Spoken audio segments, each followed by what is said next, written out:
নমস্কার বন্ধুরা, আজ গল্প বলার আসরে শুনবো গল্প মাছি ও মধুর কলসি।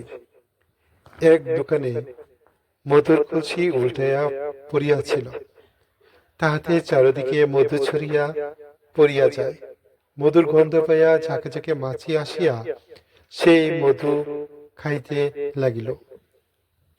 যতক্ষণ এক ফোঁটা মধু পড়িয়া রহিল, তাহারা ওই স্থান হইতে নড়িল না। অধিকক্ষণ তথায় থাকতে ক্রমে ক্রমে সমুদয় মাছির পা মধুতে জড়াইয়া গেল।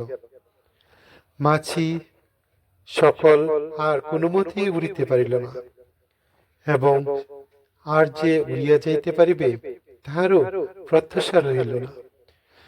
তখন তাহারা আপনাদিগকে ধিক্কার দিয়া আক্ষেপ করিয়া কইতে লাগিল, আমরা কি নির্বোধ, ক্ষণিকের সুখের জন্য প্রাণ হারাইলাম।